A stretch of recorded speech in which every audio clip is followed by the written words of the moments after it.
Hoy es miércoles 28 de julio del año 2021. Esta es la clase de termodinámica y mecánica estadística 1 que se imparte en la en el Departamento de Gravitación, Altas Energías y Radiaciones de la Escuela de Física de la Facultad de Ciencias de la Universidad Nacional Autónoma de Honduras. Mi nombre es Alejandro Galo Roldán. Vamos a comenzar ahora con un ejemplo de la aplicación del ensamble microcanónico. Vamos a ver el contacto térmico entre dos gases clásicos ideales. O sea, este es un ejemplo específico. Recordamos que omega de E es el volumen de una esfera en el espacio-fase de radio R. En el caso de un gas ideal,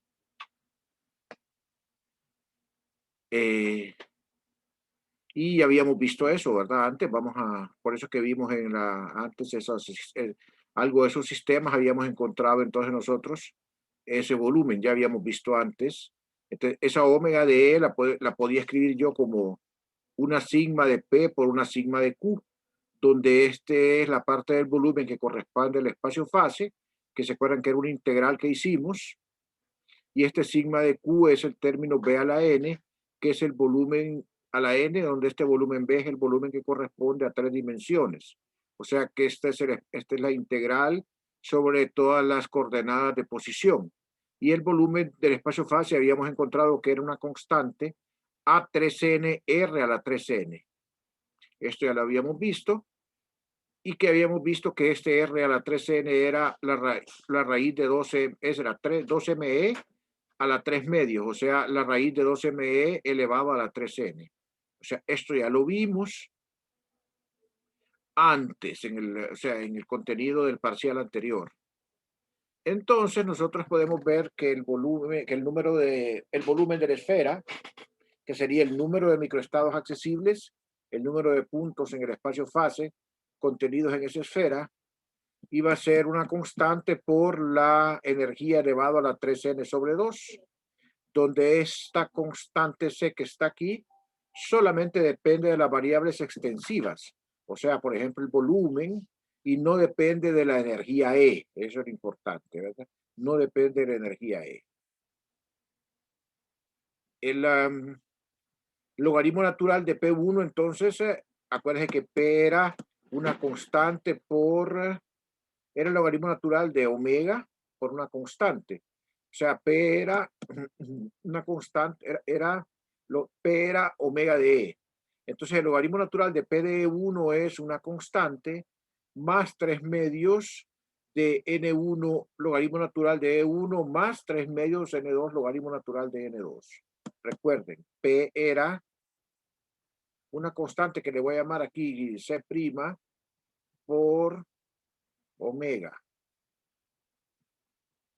O sea, la probabilidad es proporcional a omega. Pues si saco el logaritmo, entonces el logaritmo de P es una constante, porque es el logaritmo natural de una constante. Cuando saco el logaritmo natural de omega, entonces queda acá. Bueno, ya habíamos visto esto antes, es decir, aquí lo que estoy haciendo es recordando, o sea, recordando cuál era la forma que tenía la probabilidad. Era una constante más 3 medios de N1 logaritmo natural de E1 más 3 medios N2 logaritmo natural de N2. Esto sale de acá. Eh,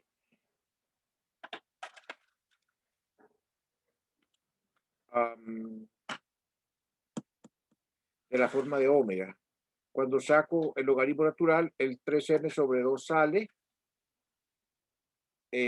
Acuérdense que omega era omega 1 por omega 2. Entonces quedaba aquí 3n1 sobre 2 por e a la 3n2 sobre 2. Si saco el logaritmo, entonces queda el logaritmo de un producto y entonces queda esta expresión que está aquí. O sea, realmente la omega completa es omega 1 por omega 2 por una constante. Y entonces saco el logaritmo, entonces me queda el logaritmo de omega 1 más el logaritmo de omega 2. El logaritmo de omega 1 lleva acá la constante por 3 a la n1 sobre 2 y el logaritmo de omega 2 lleva otra constante por el logaritmo de 3n1 n2 sobre 2. Y entonces bajan con las propiedades de los logaritmos el 3n sobre 2 a multiplicar acá en los dos términos. Me paro aquí unos momentitos para que puedan hacer preguntas.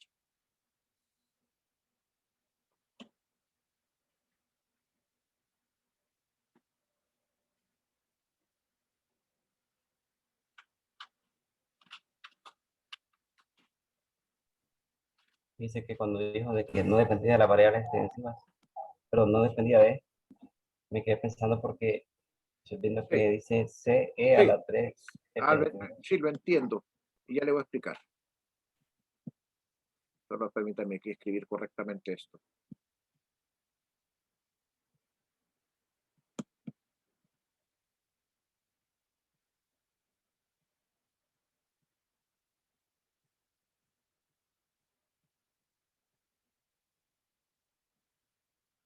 Acá arriba, la C. Solo me refiero a la C. La C solo depende de las variables extensivas y no de E. Es una variable extensiva, o sea, depende de las demás variables extensivas. ¿Okay? Aquí pueden ver, por ejemplo, el volumen, ¿verdad? Y puede depender de otras variables aquí adentro de la A. De la energía no, ¿verdad? Pero solamente se refiere a la C, no de la omega. ¿Ok? Se refiere solamente a la C. ¿Verdad? Aquí borro yo lo de ni de B porque no es cierto, ¿verdad? Sí depende de B. ¿Está claro? Okay. Ok. Continuamos entonces acá. Recordemos que E2 es 0 menos E1, o sea, la energía total menos la energía del sistema 1. Y vamos a calcular la primera derivada de este logaritmo respecto a E1. Entonces, la derivada de la constante es 0. La derivada de este primer término es 3 medios N1 entre E1, porque la derivada del logaritmo es 1 sobre X, menos 3 medios de N2 sobre E2. Voy a explicar dónde sale este signo menos. Eso es cuando yo tomo la derivada parcial de este término respecto a E1, es la derivada parcial de, voy a escribir aquí a un ladito, es la derivada parcial de, o sea, la derivada parcial de, de lo que estoy derivando, ¿va? Que en ese caso es pues, este término, respecto de E1 es la parcial de ese término que estoy derivando respecto a E2 por la regla de la cadena por la derivada parcial de E2 respecto de E1. Y entonces esa derivada parcial respecto de E1 es menos 1. Entonces aparece este signo menos aquí cuando derivo acá este término. Esta sí que tengo aquí es precisamente la derivada, es este término, ¿verdad? ¿Ok? Entonces me queda la derivada parcial del logaritmo de P de 1 respecto a E1 como 3 medios de N1 sobre E1 menos 3 medios de N2 sobre E2. Si igualamos a 0 porque estamos buscando la condición de optimización, de maximización, entonces igualamos a 0 esta derivada y evaluada, por supuesto, en los valores en los cuales se dé el máximo. Entonces vamos a llegar a la condición de que E1, E1 máximo entre N1 es igual a N2 máximo, a E2 máximo entre N2. Y usando, entonces vamos a usar la definición de entropía, de que K de Boltzmann es logaritmo natural de omega E identificando E máximo con U, o sea, con energía termodinámica, o sea, U igual a E máximo, y el hecho de que la parcial de U, la parcial de S respecto a U es 1 sobre T, y sabiendo que S es K logaritmo natural de omega, o sea, K logaritmo natural de C por E a la 3n sobre 2, nosotros venimos y separamos acá entonces el logaritmo de C más el logaritmo de 3n sobre 2, bajo el 3n sobre 2, me queda solo logaritmo de E, utilizando las propiedades de del logaritmo. Esta es U, y entonces lo que me queda es la expresión de general de S en du igual a 1 sobre T, K de Boltzmann, por, estoy derivando, recuérdense, ¿verdad? Es decir, es la parcial de S respecto a E, entonces bájele acá, entonces sería 3n sobre E al derivar, pero como E es, ya vimos que E es U, entonces me queda 3n sobre U en, para la parcial, para 1 sobre T. O sea, 1 sobre T, si yo tomo digamos, si está en equilibrio, entonces tengo el sistema 1, entonces que está la temperatura 1, entonces, ¿qué es lo que tengo para, si yo derivo la parcial de la entropía del sistema 1 respecto a 1, entonces eso va a ser 1 sobre T1, y va a ser K de Boltzmann 3 medios de N1 entre 1.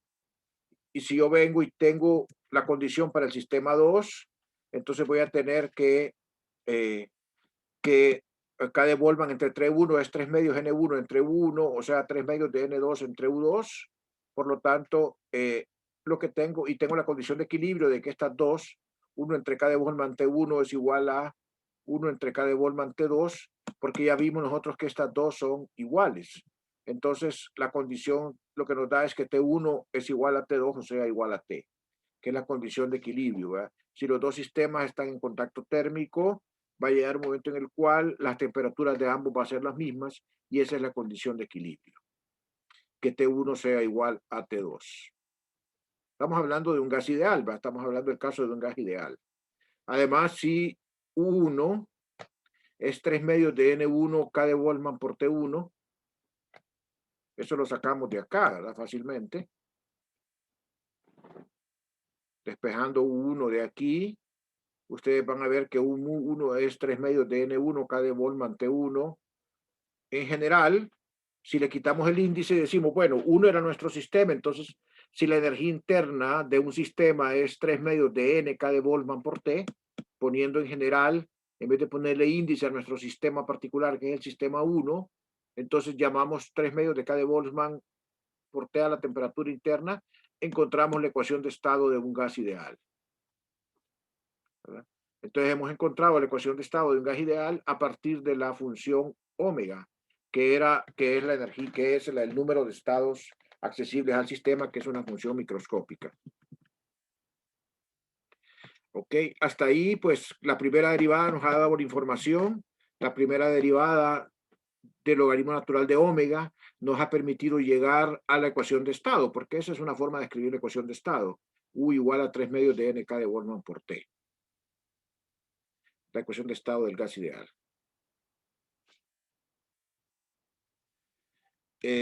Vamos ahora a considerar, ahora la segunda derivada. Entonces vamos a ir a la primera derivada.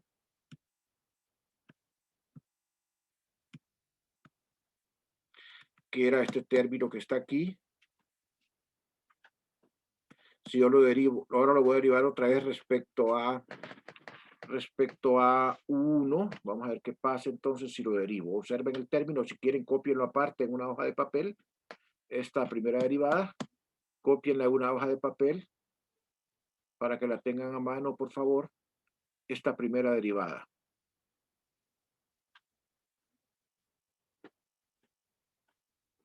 Esta primera derivada, entonces.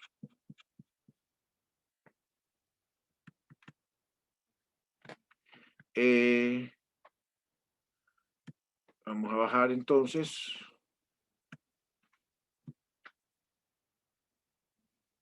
Y vamos a sacar la segunda derivada. Ustedes ya observaron entonces que al derivar queda menos 1 sobre 1 cuadrado. y queda el menos 3 medios n1 sobre 1 cuadrado, igual acá queda menos 1 sobre 2 cuadrado y del 3 medios aquí. Y entonces este es el resultado de hacer la segunda derivada. Si usamos el hecho de que E1, o sea, U1 es 3 medios de K de Boltzmann T1 y E2 es 3 medios de N2 K de Boltzmann T2, sustituimos eso aquí en este término y en este respectivamente.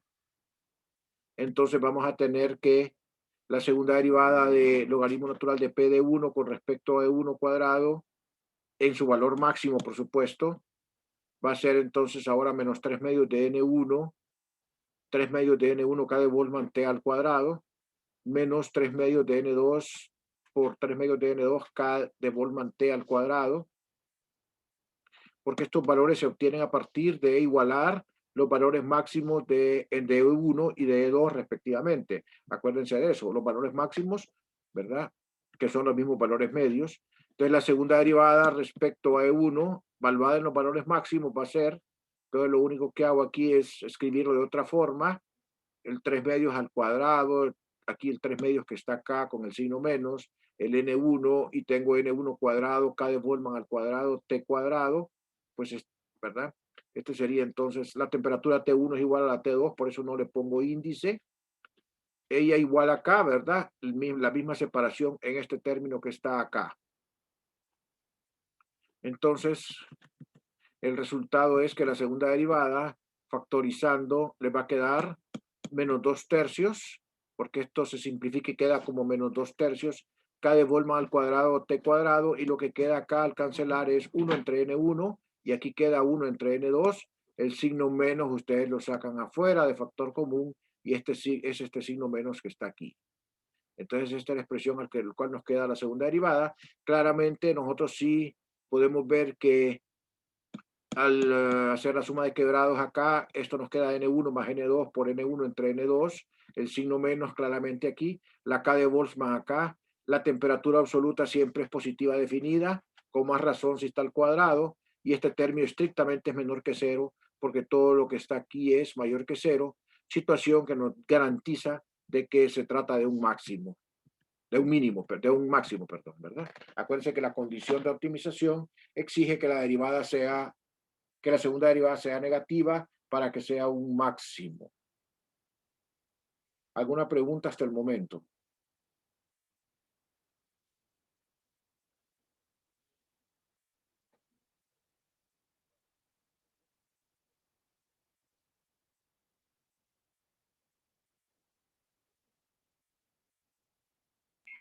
Por mi parte, no.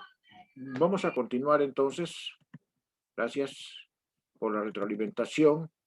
Ahora nosotros vamos a hacer un desarrollo en serie de Taylor, porque recuerden que a nosotros nos interesan solo los, estamos para valores grandes de n y de e. Vamos a desarrollar en serie de Taylor alrededor del máximo, de 1,8.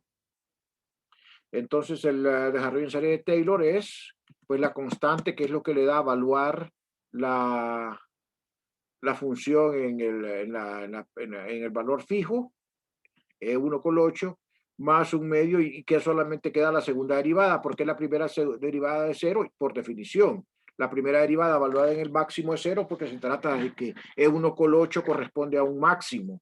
Entonces eso hace cero la primera derivada.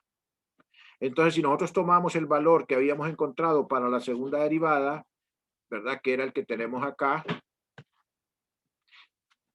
que igualamos a cero en el máximo para averiguar si es máximo o mínimo. No lo igualamos a cero, no lo igualamos a cero, esto no lo igualamos a cero, porque no hay necesidad, solamente detectamos que era un máximo. Entonces la segunda derivada es esta que está aquí o esta que está aquí, y es la que voy a sustituir aquí en la serie de Taylor, ¿verdad? Es la que estoy sustituyendo aquí en la serie de Taylor. Y en vez de poner E1,8, pues escribo ese valor máximo que es 3 medios de N1, K de Boltzmann por T, y queda al cuadrado. Pueden ver entonces que esta expresión es una gaussiana. Esta exactamente es una gaussiana al sacar la exponencial. La exponencial quedaría una constante por la exponencial de todo este término que está aquí, ¿verdad? Entonces, al ser aquí el argumento de la exponencial elevado al cuadrado multiplicado por algunos factores aquí que dan la forma del exponencial, ¿verdad? Acuérdense que la exponencial es dada por unos factores acá que dan el ancho de banda y uno de adentro aquí que da la desviación. Entonces esa corresponde exactamente a una gaussiana, ¿verdad? La expresión para la probabilidad, PDGD. Perfecto, para el gas ideal. Entonces ustedes van a hacer en la tarea 5, uno de los problemas va a ser, o sea, ya tenemos uno asignado antes, ya lo vamos a escribir. Vayan trabajando en estos problemas, en estos dos problemas que he dejado de tarea. Ya les dejé uno ayer o antier, para que vayan trabajando. Se deja de tarea probar de que E1, ¿verdad? Promediado sobre esta gaussiana es 3 medios de N1 de Boltzmann T. O sea que tienen que hacer ese cálculo acá de tarea. Y también de que demostrar que la varianza, ¿verdad? La varianza es, ¿verdad? La varianza es, o sea, la desviación cuadrática media, perdón, la desviación cuadrática media es 3 medios de K de Boltzmann cuadrado, T cuadrado, N1, N2 entre N1 más N2. La desviación cuadrática media. Estos dos problemas de tarea van a ser dejados en la tarea y en la tarea 5. Y entonces se los voy dejando para que vayan trabajando en eso. Por lo tanto, el ancho relativo lo podemos escribir como, entonces el ancho relativo tiene que ver con este término que va acá, que es la varianza. Entonces es la raíz cuadrada de eso dividido entre el valor promedio. Entonces si divido el ancho relativo, si divido es la raíz cuadrada, que sería entonces la raíz cuadrada de la desviación cuadrática media, que es lo que le llamamos la varianza, ¿verdad? Entonces la varianza entre el valor medio. Entonces, acá, al hacer esa división, ustedes van a observar que pues el N1 se cancela dentro de la raíz. No, perdón, no se cancela. No es que se cancela, sino que aquí se puede factorizar. El K de Boltzmann T se cancela, ¿verdad? Y aquí al hacer la simplificación del 3 medios, raíz entre 3 medios, les queda 2 tercios, raíz cuadrada en el numerador. Y ahí lo que hice simplemente fue factorizar el N1 abajo. Vamos a ver, factorizamos el N1 abajo, me quedó aquí N1, permítame, sí, N1 entre N2, acá, al factorizar, el N1 quedó 1 más N2 entre N1, y arriba factoricé entonces también el N1, lo cancelé, y entonces el N2 que quedó acá, de factor en la suma, lo saco, quedó N1 más N2 otra vez, y entonces le saco raíz cuadrada, y entonces me queda este término que está aquí, después de hacer esta operación, ¿verdad? Acuérdense que es esta operación que está aquí, para cancelar este N1. Es fácil hacerlo. Entonces, pueden observar entonces que para N muy grandes, para N1 y N2 muy grandes, este límite tiende a 0. Es una expresión lineal entre una cuadrática dentro de la raíz. Ese límite va a 0. Por lo tanto, cuando para N1, N2 muy grandes, entonces en efecto nosotros lo que tenemos es un pico muy agudo, ¿verdad? En la distribución, cosa que es de esperarse en una gaussiana para valores de N grande. Este se llama el límite termodinámico, ¿verdad? Es decir, en el límite termodinámico donde hacemos los valores de N1, N2 muy grandes, lo que tenemos es una gaussiana con un pico muy agudo. En este límite exactamente es en donde los valores medios y los valores estadísticos coinciden, o sea, con los valores termodinámicos macroscópicos. Se le llama límite termodinámico, recuérdense de eso. Se le llama límite termodinámico y es cuando N1 y N2 son muy grandes. Como les dije, ¿verdad? La clase de hoy era algo corta. aquí voy a terminar. No sé si Jorge está presente hoy. Creo que Jorge no está hoy. Voy a hablar con él yo. Entonces, para ver si Jorge le va a informar sobre la clase de mañana, cómo la va a orientar, ¿verdad? Entonces, yo aquí, si no tienen preguntas, reflexiones o comentarios, yo voy a suspender la clase después de tomar lista. Recordándoles que la prueba va a estar a las 6 de la tarde disponible y que la pueden entregar hasta las 5:55 del otro día. Okay, les recalco que la prueba está para hacerse fácilmente en 4 horas. Por lo tanto, si ustedes comienzan a las 6, no hay necesidad que se desvelen. Sin embargo, pues yo les doy esa libertad, ¿verdad? Si quieren hacer un esfuerzo extra, pues se los dejo a su criterio. Por eso la dejo libremente, tampoco para que no se estresen con el tiempo hasta esa hora.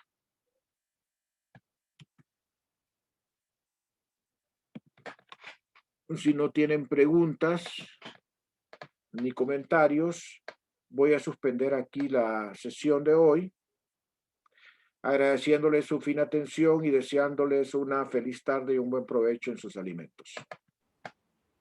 Listo, profesor. Buenas tardes. Buenas tardes. Gracias y buenas tardes. A sus órdenes, buenas tardes.